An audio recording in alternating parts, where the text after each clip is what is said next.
বন্ধুরা, দেখুন আজকে আমরা একটু তারকেশ্বর চললাম বাবার দর্শন করতে, কারণ এখনো শ্রাবণ মাস আছে রবিবার অবধি। তো তাই ঠাকুরের কাছে একটু দর্শন করতে চললাম। এবার যদি সময় হয় তখন একটু ইস্কনের মন্দির যাব। আর এই যে আমরা রয়েছি, এটা হলো নিকিতা, এটা হলো পিউ।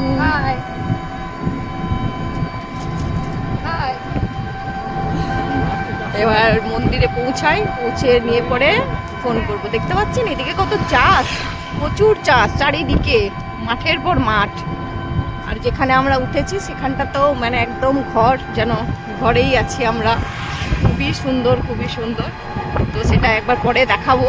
এখন আমরা চললাম মন্দির গিয়ে দর্শন করি।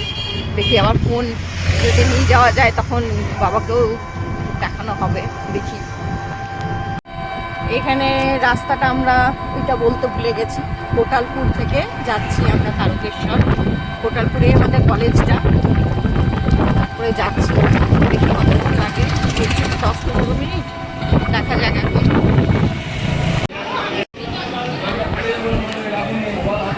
মন্দিরে পৌঁছে গেছি, এখানে প্রচুর দোকান। এবার এখানে আমরা পুজোর জিনিস কিনবো, পুজোর জিনিস কিনে তারপরে বাবার মন্দিরে যাবো। এই যে সামনে দেখছেন, এটা মন্দিরের মেন রাস্তা। এখানে ফুল নিলাম, কিন্তু বলছে যে এখানে ভেতরে ফুল নিয়ে যাওয়া যাবে না, তাই বাবার মূর্তি ফটো তোলা যাবে না। এরপরে মন্দিরে আমরা সবাই যাচ্ছি দর্শন করে। এবার আমরা বাড়ি যাচ্ছি। তো আমাদের টোটো ড্রাইভার বলল যে এখানে একটা জগন্নাথ মন্দির আছে, চলুন সেখানে দর্শন করে আসবেন। তো সেই এবার আমরা একটু জগন্নাথ দেবের মন্দির চললাম। মন্দির গিয়ে জগন্নাথ দেবের দর্শন করব, দেখি দর্শন হয় কি না। চলুন দেখি। এই যে মন্দিরে চলে এসেছি, জগন্নাথ দেবের মন্দিরে। এই যে এখানে সব কীর্তন হয় বলে সব কিছু রাখা আছে।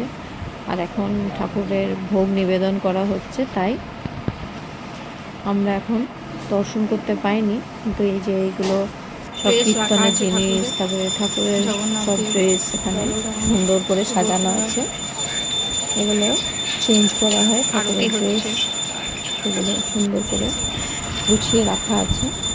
ওই জন্য আমাদের বসতে বলা হয়েছে, যেহেতু আমরা মানে ঠাকুরের এখন ভোগ নিবেদন করা হচ্ছে বলে। এরপর এই যে ঠাকুরের ভোগ নিবেদন হয়ে গেছে।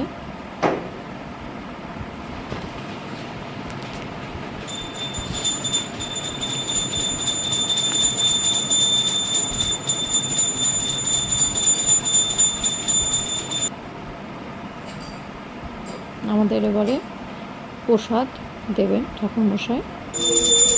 খুব ভাগ্য ভালো যে আমরা ঠাকুরের ভোগ এসে পেয়েছি। ঠাকুরকে ধূপ দেখানো হচ্ছে। কি সুন্দর ঠাকুরের সাজ, এত সুন্দর করে সাজিয়েছে, চোখ ফেরানো যাচ্ছে না।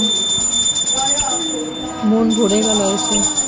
সকাল সকাল শিবের পুজো, তারপরে জগন্নাথ দেবের দর্শন, ভাগ্য থাকলে এগুলো পাওয়া যায়।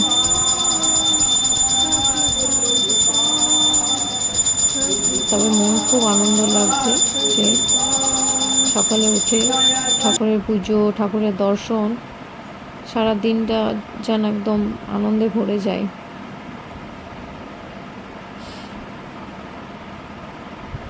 এখানে শিল প্রভুপাদের মূর্তি আছে। এই যে প্রসাদও পেয়ে গেছি।